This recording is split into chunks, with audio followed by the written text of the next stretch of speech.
Oh. I may have sold this song short. Number 6 on the Pauly synthesizer songs of all time. Don't Go by Yazoo.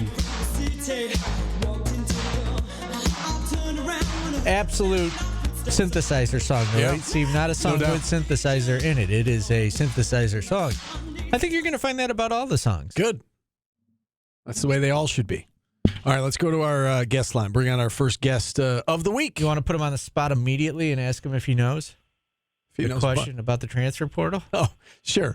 Mike McAllister joining us from 24/7 Sports. So, Pauly brought up the transfer portal in the last segment. I don't know if you were listening, that about 3,000 Division I and II players are still in the portal. Pauly's question was, if it's a senior and he or she does not play this year, would they still have 1 year of eligibility left should they join a school next year? That's a great question. Now, part of it may have something to do with whether or not they have a redshirt year available.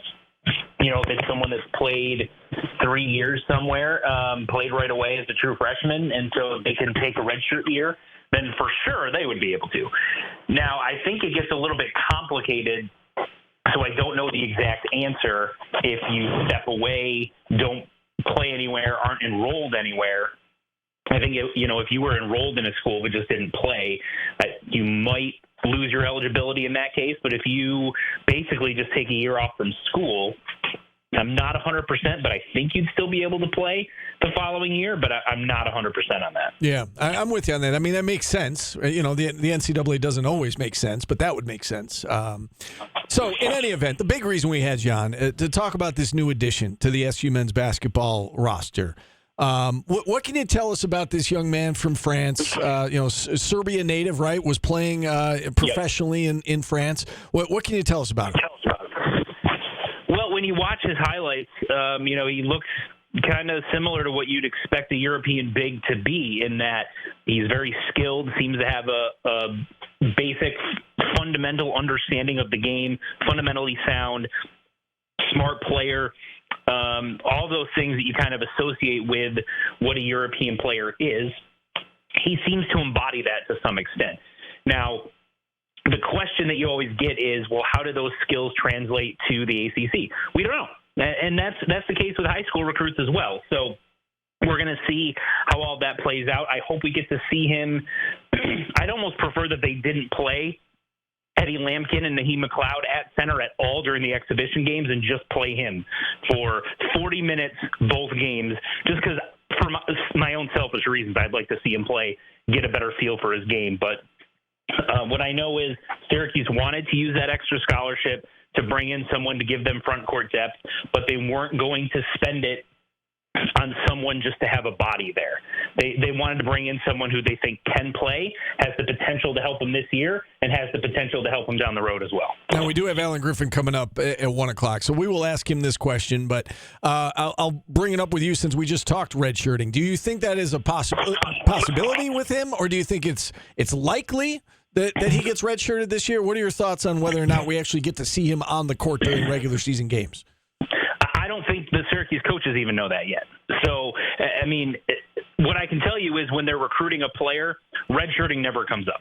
The possibility of redshirting doesn't come up. The message to every player that comes in, whether it's high school, transfer, or in this case, through the international realm, the message is you will have an opportunity to play, but you're going to have to compete for it. And I think that's the case here. Now, do most people expect it because obviously they got Eddie Lampkin in and we know all about that, and so the expectation is that he's going to start and he's going to play a lot of minutes. We know Naheem McLeod was starting last year, so people are going to expect him to play this year, assuming he's healthy.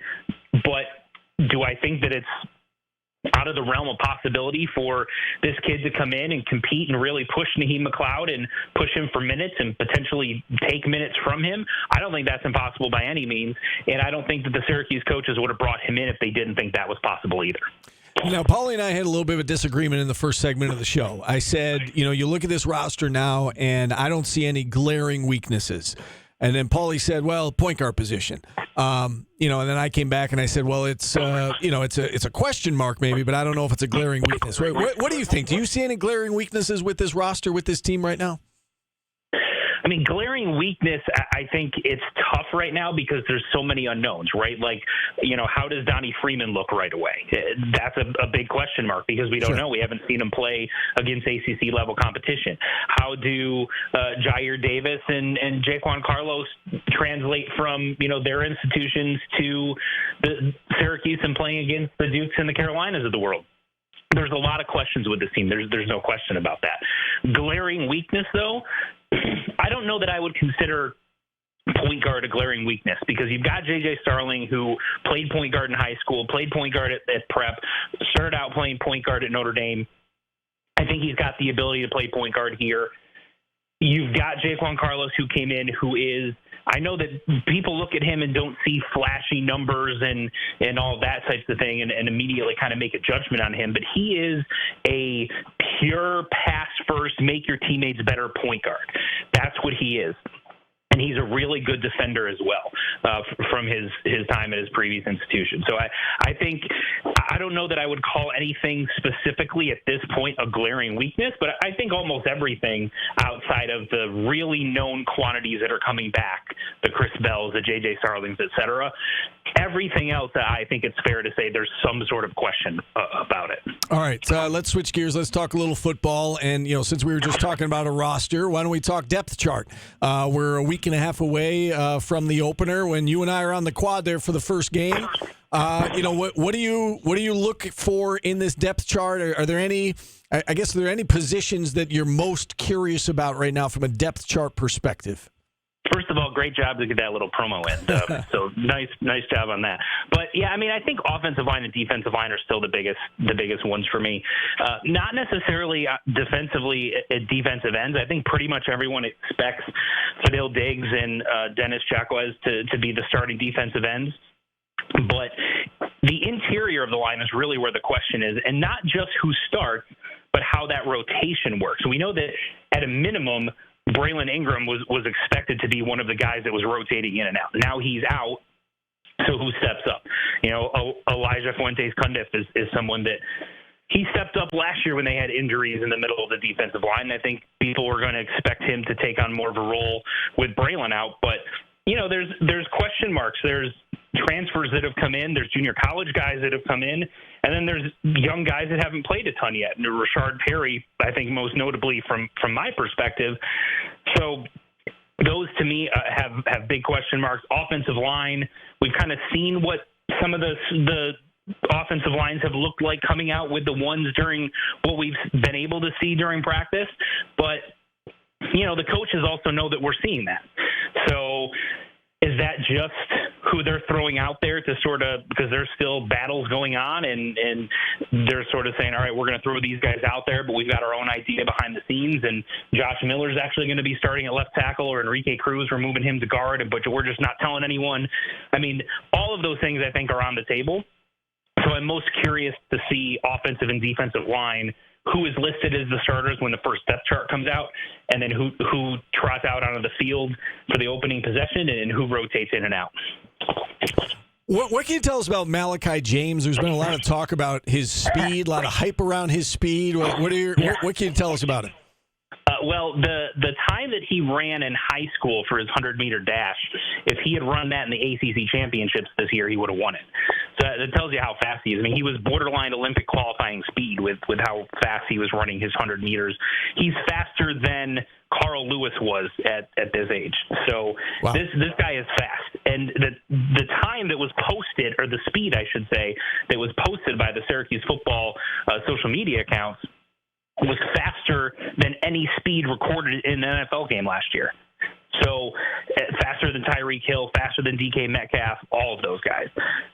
He is blazing fast. Now, how much can they use him this year? I think we all expect LaQuint Allen and Yassine Willis are going to get the bulk of the carries, but can he come in certain situations on third downs and, potentially be a guy that they throw a screen to and hope he can break one? I could see that. I could see them using him as a returner, as someone that they throw back there with his speed. He gets, the right opening and gets a crease that he could take advantage of that. So it wouldn't surprise me, given his speed, if they decide to utilize him in different ways this year. So he's certainly someone that we've kind of got our eye on as to what exactly are they going to do with him.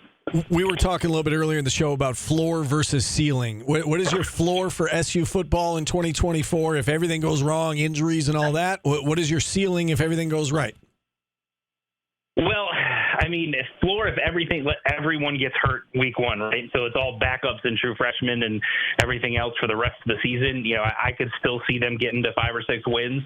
So I might put a floor at 5 and 7, just because I think there's enough games in there between Ohio and UConn and Holy Cross, and then a couple of the others that you should be able to get there. If everything goes right, I could see this team winning double-digit games in the regular season. The schedule breaks. There aren't easy games. At NC State is going to be a really tough game. At Cal, I think, is tougher than what most people think. Stanford, Georgia Tech early. Interesting early season test, but everything breaks right and all the talent is what we think it is. The offensive line comes together. Everyone stays healthy. I don't think it would be as shocking as what some of the national pundits are saying if Syracuse ended up 9-3, 10-2, something like that at the end of the regular season. You said 5 or 6 for the floor. Do you know what floor means? Because I said 6. And Steve questioned me. So I said 5 to 10. That is precisely what I said. I said 5 to 10. He said 5 or 6 is the floor, and you're 100% fine with it. Like it was, like I was he said 0. So, but you're saying the floor is they're going to a bowl game no matter what. I think that's the part I took exception with. Because I think if everything goes wrong, I think there's a scenario. I'm not saying it's going to happen. It's hard not to go to a bowl game. There is a scenario in which they finish below 500. I think last year's Syracuse football team proved it's hard not to go to a bowl game. Yeah, that's fair. They didn't have a quarterback for half the season. And they literally could not throw the ball for 4 or 5 games. Yeah, that's fair. They still figured out a way to get there. That's fair. You're right. You're absolutely right. All right, great stuff, Mike. Anything else you want to touch on before we part ways today? No, I don't think so. I think that's it. And, I saw some pictures of the dome and the new seats and everything. It looks like it's going to be really cool. So, we're less than 2 weeks away at this point, but I think it's going to be fun. It's going to be cool to see what they do as far as the game day atmosphere and some of the changes they make there. And then to reiterate your promo from earlier, I would just encourage everyone to come out to the quad, hang out with us, and come have a good time and see how this thing all plays out. Yeah, I'm definitely looking forward to it, Mike. Thank you for coming on. Our good friend Mike McAllister joining us here on the show. Who does not get questioned when he says things that are very similar to what I say. He said precisely what I said. He said 5 or 6. Okay. Was the floor, and you were like 100% fine with it. Like it was completely different from what I said. I mean, there's less games in football, so one game does make a big difference. Listen, I guess the part is that I took exception with that there's no way this team doesn't make a bowl game. You also think 12 and 17 are very similar numbers. That's true. So that is true. I told my wife that story. She's like, yeah, no, Paulie's right on this one. So. 12 and 17 are not similar. They're not similar. They're not close. All right, we're going to take a timeout. We'll wrap up hour number 1 next. Alan Griffin joins us 1 o'clock. Back after this on ESPN Radio.